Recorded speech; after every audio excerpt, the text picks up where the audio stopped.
Plato was an ancient Greek philosopher, lived from about 427 to 347 BCE. We're not entirely sure when exactly he lived, but that's where it's generally placed.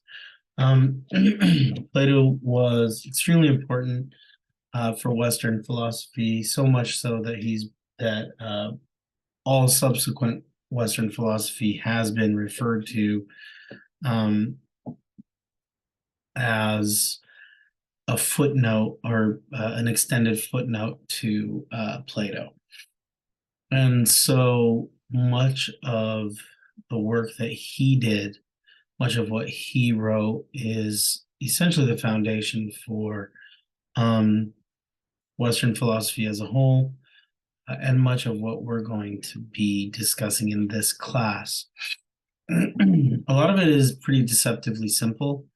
Uh, the allegory of the cave, for example, is this. I mean, the allegory of the cave does present some sort of thorny issues about reality, but as far as its presentation of those issues, it seems pretty simple at first. And then when you really dig into it and wrestle with the concepts, it honestly gets weirder and weirder and weirder. And basically, that's how so much philosophy essentially arises out of Plato. So we will be discussing. Oh, sorry. One quick mention is that Plato was a student of Socrates. Plato was also Aristotle's teacher, so they're kind of the big three founders of Western philosophy. We don't have much or anything from Socrates himself. Most of what we know about Socrates comes from Plato as his student, but and that's why you'll see at various points in Plato's writing references to Socrates as the main speaker. It was just Plato's style of writing that he made Socrates his voice. We don't know that Socrates held these opinions. We don't even know if Plato held these opinions. For example, there are debates about how serious he ever was about his critiques of the arts. But either way, one thing we do get from Socrates is what is known as the Socratic dialogue.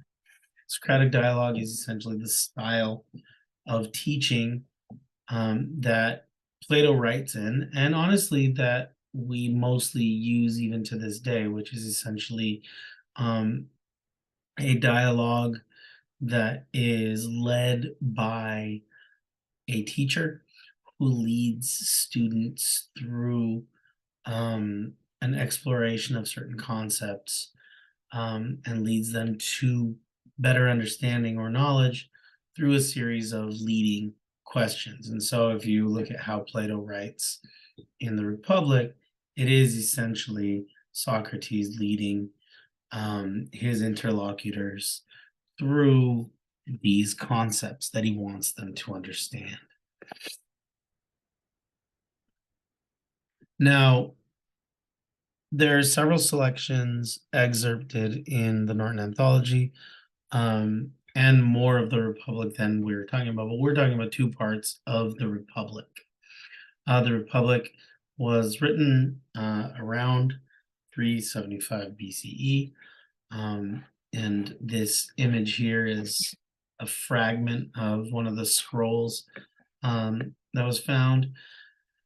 It's an extremely, extremely influential text.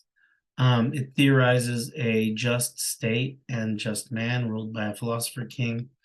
And out of concern for education, it considers the place of the arts in a perfect society. It does other things as well. It has, theories on theology and other things, but for the purposes of this class, those are the two main things that we're looking at now. a tiny bit of historical background. Socrates, Plato's teacher, was executed. The charge against him was that he was corrupting the Athenian youth and committing blasphemy against the gods. Um, this affected Plato pretty heavily as his student. And part of the context for that was the Peloponnesian War, which was very difficult on the people of Athens and the leaders of Athens. So much of what Plato is doing here is a response to that historical context. And what he's essentially doing is trying to theorize a perfect state. Now, a perfect state for a philosopher is not necessarily the same as a good state for a politician or political theorist. Um, you may notice that much of what he discusses doesn't sound terribly pragmatic and is definitely not democratic. What Plato is suggesting is a perfect state run by people who are as close to perfect as possible. And those people in Plato's mind are the philosophers, because they're the ones who have deeply considered the realities of the world and have most closely approached truth and the good. Whether that works in reality, whether Plato even meant for it to work in reality, what it provides us with is a series of dialogues that really get to the nitty gritty of some thorny philosophical, ethical, moral, and even aesthetic issues. So, the first portion of the Republic that I've had you read is book 7, or a part of book 7, and it's the part that includes the allegory of the cave. The allegory of the cave is a famous writing by Plato. Most people, if they've only read one thing by Plato, what they've read is the allegory of the cave. And as you know, the allegory of the cave posits a hypothetical situation, and it's an allegory. It's trying to make a point. This is not, uh, a real proposal or a historical breakdown. It is a thought exercise. And so the basic summary of the reality, or the basic summary of the allegory of the cave, is that we have a cave in which a bunch of prisoners are chained to a wall.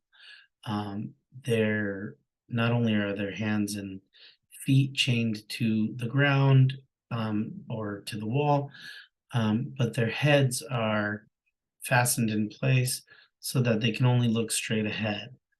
And what they see in front of them is a wall that is lit from a fire that is burning on a platform behind them. While that fire is burning, which they can't see the fire behind them, they can't see anything behind them because their heads don't move and there's a wall behind them. While they're staring at the wall in front of them, there are sort of shadowy figures walking back and forth behind them with models of objects. And so in this picture, in this image, you have a vase or an urn, you have a horse, you have a circle, some kind of large ring, and what appears to be a dove, right? And what Plato suggests, and Glaucon agrees, is that put into such a situation, the prisoners would naturally come to believe that the shadows on the wall were reality. Um, there is no horse but that horse, right? They come to understand that reality. They become experts in that reality. They talk about that reality, but all they see are the shadows on the wall. And one day, one of the prisoners happens to get free, and he has this difficult journey to the top. He's first blinded by the sun, but eventually his eyes become habituated to the sun. He looks around him, he starts to realize that the shadows were not, in fact, real, but were only, um, you know, the lack of light in the shape of real things. And so he comes to understand that reality is something different from what he understood in the cave. Um, One of the things that Plato also suggests is that if this individual were to go back down into the cave and invite the others up, that they would kill him. That might seem a bit drastic, but carefully read the way that Plato considers this. What he's talking about is a prejudice, right? And I don't mean prejudice in the sense that we, or at least not only in the sense that we use it, which usually refers to um, like discriminatory um, attitudes against people for their race or anything like that. What I mean by prejudice is prejudgment, and think of what it really means to have people question their prejudices, their prejudgments, their preconceived notions, traditions, even. People hold very, very fast to those things. And also keep in mind that in this example, he talks about the individuals in the cave also considering themselves experts on the cave. So imagine you have a PhD in shadows, and then somebody comes down into the cave and tells you that this knowledge that you've worked your whole life at is not real. You're going to resist that. And so the task of understanding the reality of the surface is very difficult. It's very painful, and it's very dangerous. Now, this has lots of philosophical implications, right? In this allegory, um, obviously the shadows are the least real thing, but also the thing that most individuals best understand. All right. Plato says we are the people in the cave, right? Um, this is not some, special condition. Most people are considered to be trapped in this form of ignorance where the reality that we understand is not the truth. Okay. Um, and then there are the objects outside of the cave, the grass, the trees, animals. And this is tangible reality. Uh, this is, a an important part of understanding. This is kind of where the philosopher ends up um, through very hard work and even risk. Socrates was executed for this. And then there's the sun, and the sun is the light. The sun is the source of understanding and the source of truth, the source of good, the source of beauty. Also something that is very difficult to look at, even painful to look at. And this represents the gods, right? So that's basically a summary of the allegory of the cave. What are we supposed to do with this? if you've ever watched The Matrix, uh, then you have already witnessed a sort of full length action film version of the allegory of the cave. Uh, there are deep philosophical and ethical implications. So, for example, when we consider the education that we're receiving, you're in college. I am trying to teach you. Am I helping you get out of the cave? One would hope so. But if I am, you know, who knows what level of truth I am bringing you to? I could conceivably be pushing you deeper and deeper into knowledge of the shadows, right? I hope that's not what I'm doing. But the idea that we are locked in this situation in which the shadows are our entire world is a very interesting and sort of disturbing um, question. The the idea of the people in the cave is not that they don't know anything. Their ignorance is their knowledge. Uh, he talks about people becoming experts in shadows. Um, so getting out of the cave does not just mean, getting A's in classes, learning some stuff. You can go your whole life being expert in various topics, make lots of money, be very good at things, and still essentially not understand the truth of the reality that you live in. Okay. So, what is the truth? Plato doesn't tell us.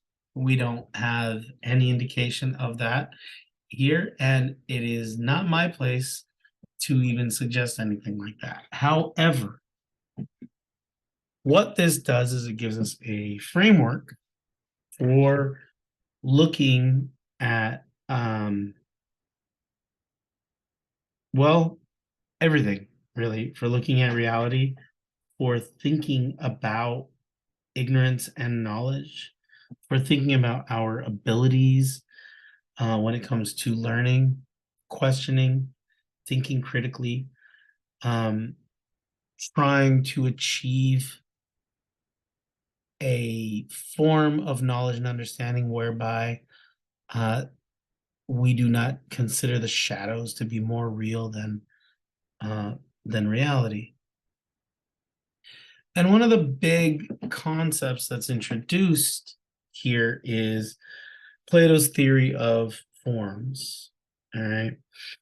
Now, the forms are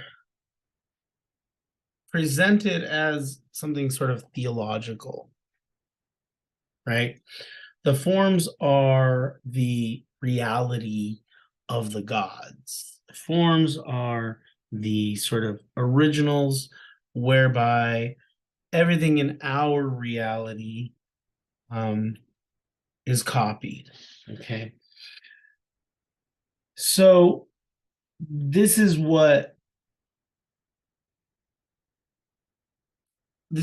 in large part what Plato is referring to when he says, the objects themselves or the true objects. Okay. Um, this is not even the intelligible world. The intelligible world is what we see. The forms are even beyond that. Okay. This is what happens when you stare at the sun. Now, let me give you an example. If I say the word chair, can you conjure a chair in your mind? Of course you can. Can you identify a chair in a room? Of course you can. Okay. Now, why is that? Are these all chairs? Yes. But the problem is that none of these are alike. Okay.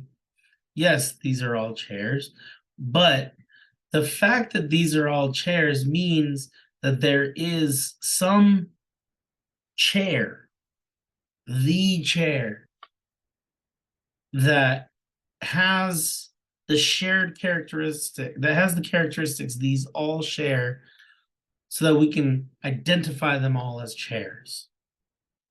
You see what I'm saying? It's like there's a concept of chairness. And if we sit down and we try to come up with a uniform description of a chair, you're going to quickly find that you have a problem because the simplest would be, it has a seat and a back, but so does a couch, right?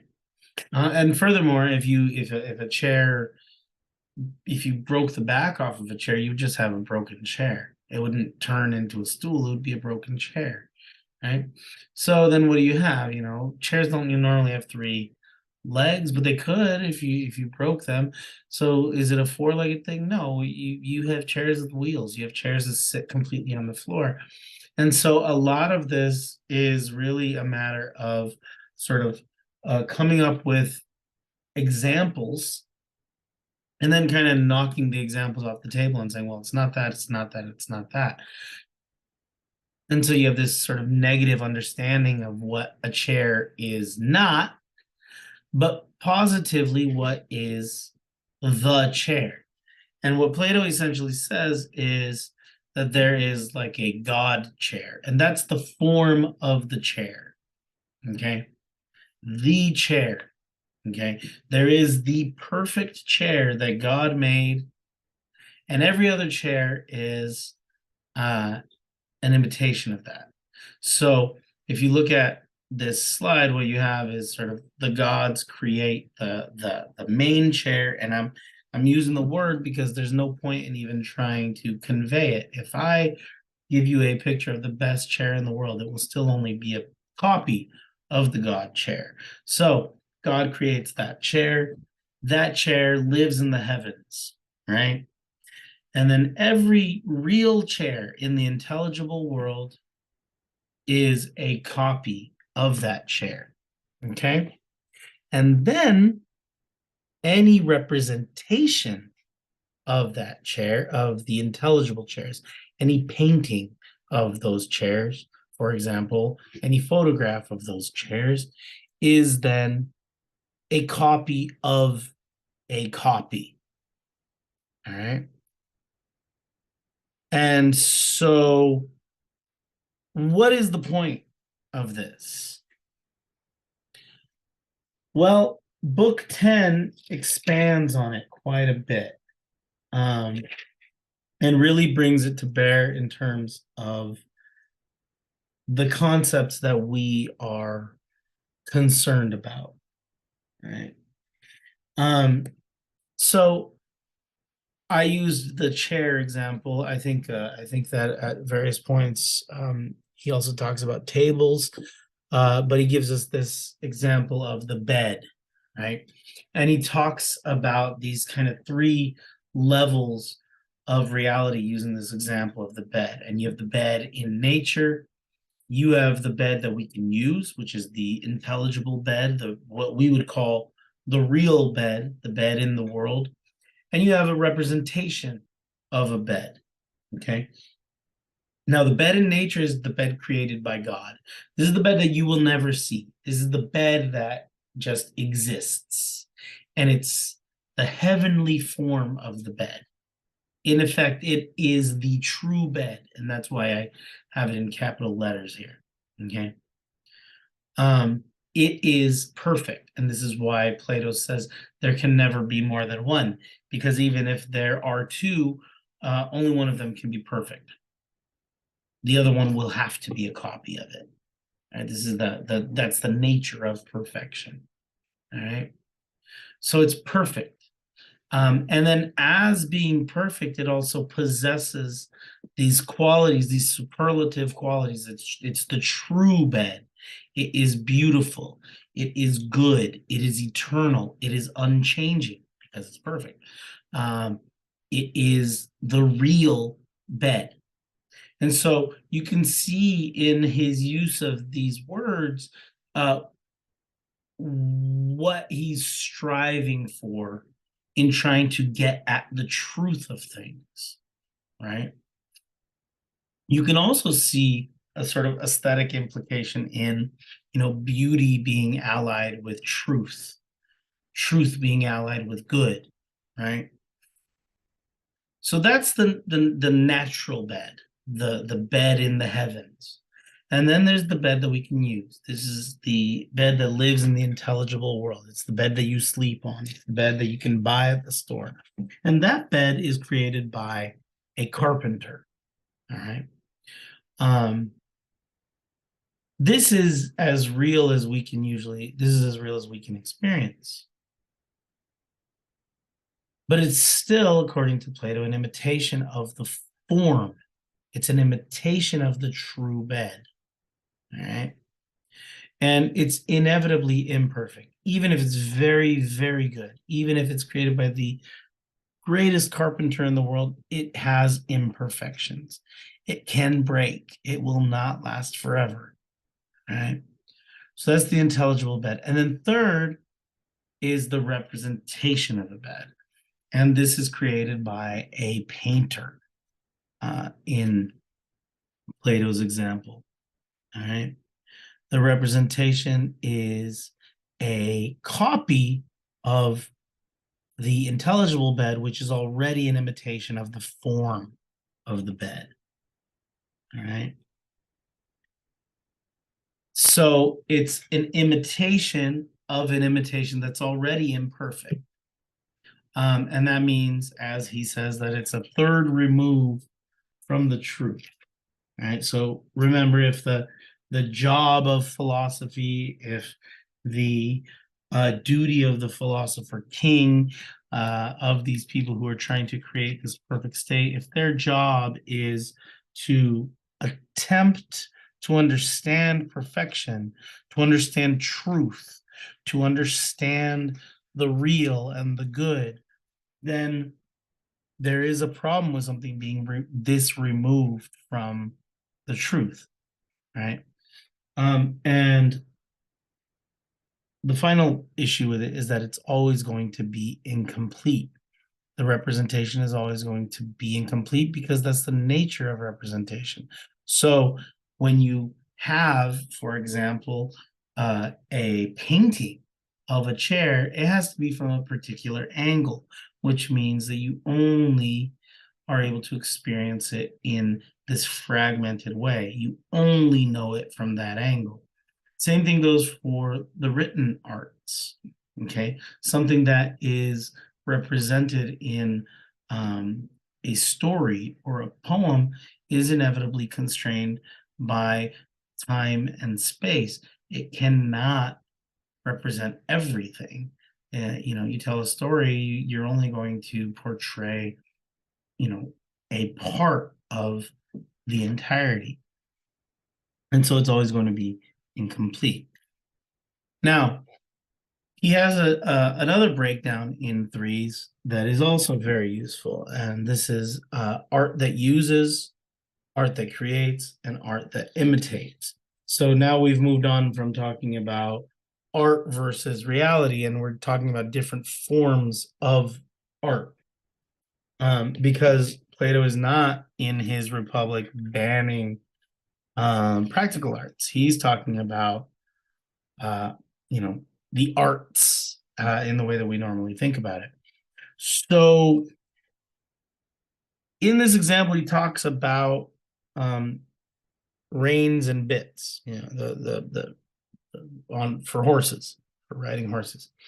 And the example that he uses for art that uses is the art of the horseman, the rider. Okay. Now, the rider of a horse may not know how to make a rein and a bit, but understands how to use them. The rider knows best what is needed and knows what makes a good rein and bit. And see, again, this word good is associated with truth. This is the true knowledge of the rein and bit. Even though he's not the person that knows how to make them, he's the one that knows how to use them. He knows what makes them good. He understands the philosophy, we might say, that goes into the good rein and bit. Okay.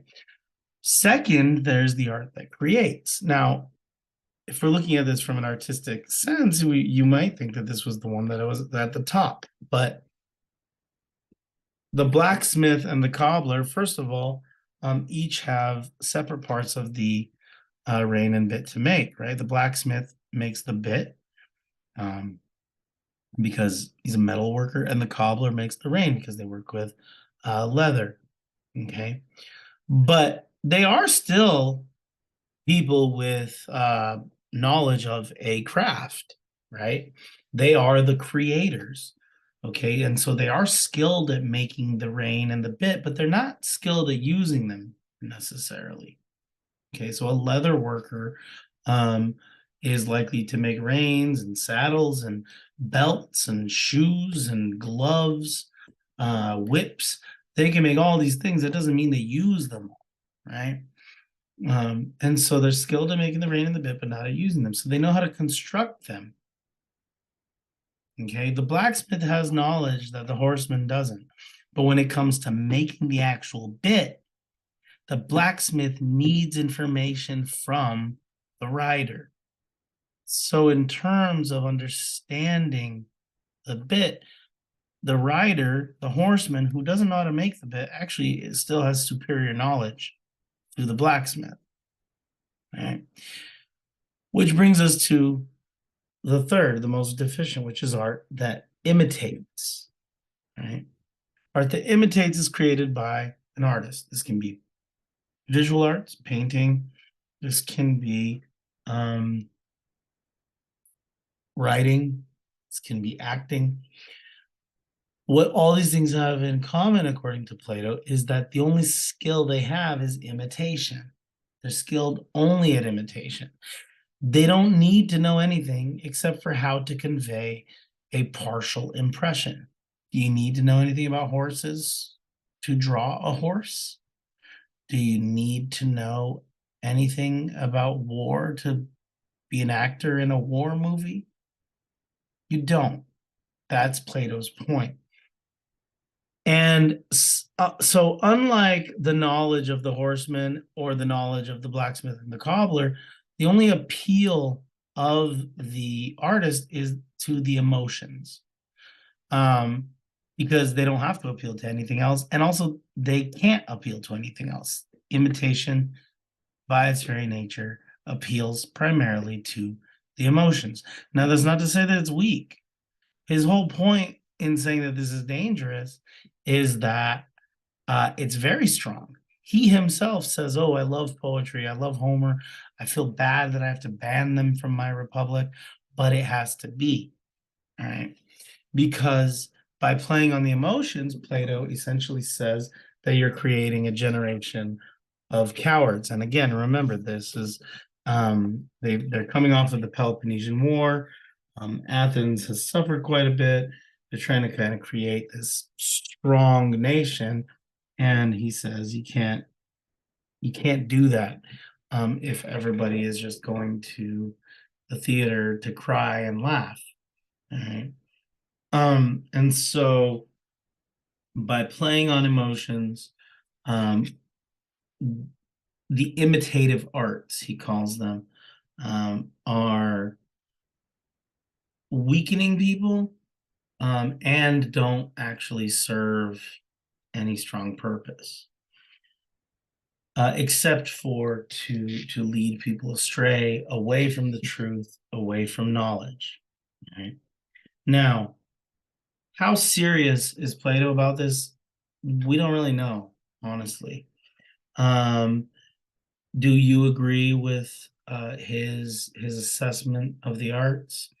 Honestly, doesn't matter much. The point is that what we have here are some really interesting implications for consideration of the arts, of reality itself, of language.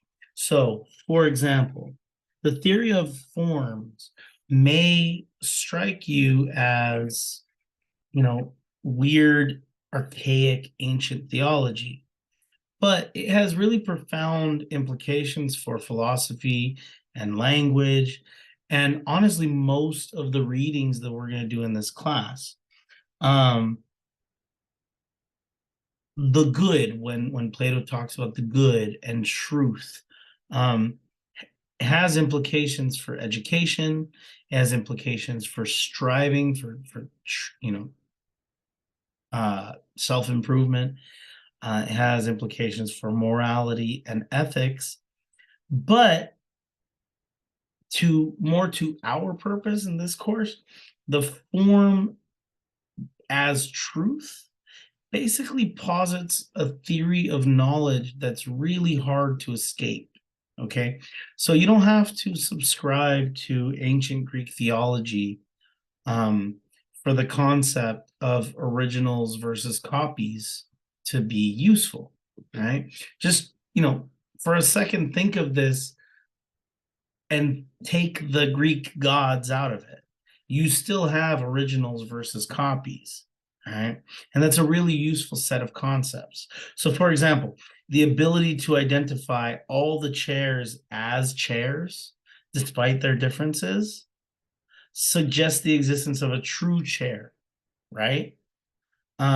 Which means we all, in our minds, when we talk about chair, everybody in a room knows what a chair is. That means, at least the way that Plato says it, that there is the one true chair that all of our minds go to. Okay. Now, that might sound silly if you're thinking about a literal chair in heaven, but think of it more like this.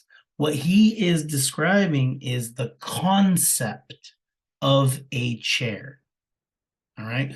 What he is describing is the fact that you can take a million different chairs and still understand all of them as one thing, chair.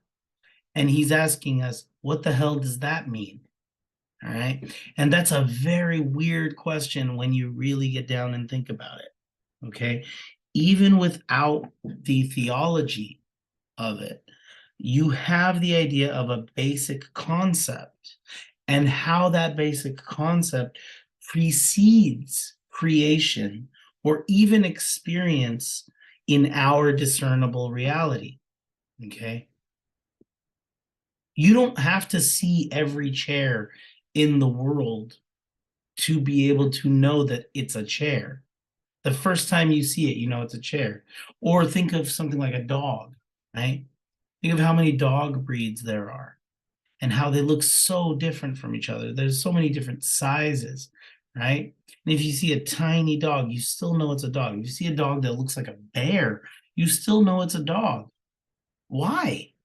Right? It's not the biology of it. You don't have access to that information when you're walking down the street. You can't see their DNA, right? There's some concept of dogness that is in your mind that precedes you experiencing most dogs or most chairs or most tables or most beds. All right. And the thing about that is that it suggests several things with regards to the arts and language. Okay. It suggests, for example, some weaknesses of the arts, things that the arts can't reach, right? Truths that the arts can't reach, but that the arts should strive for. Okay. And for thousands of years afterwards, this is what they do. They strive for this, right? It also suggests sort of gaps in language, all right? What does it mean that the one word chair has so many different applications? All right. What does that mean for language? When you study language as a representation of reality, then what you're saying is that the word is below the thing itself. In Plato's schema, the thing itself is even below the concept or the form. And as you're going to see in this class, that's going to get very weird when you get into later thinkers who actually don't think there's anything outside of the language, for example. So if Plato says, well, God put the concept in your head, right? And we take God out of it, but we still acknowledge that there's a concept. Where did the concept come from? It came from the word, right? You learn the word, you learn the concept. And then for the rest of your life, when you use that word, you're using it to represent the concept. But the concept came from the word in the first place. So which one is actually more real, the word or the concept? It gets very, very strange, right? And it gets particularly weird when you start thinking about the representative arts, such as fiction, theater, uh, painting, right? Photography, even, right? Um, let's see.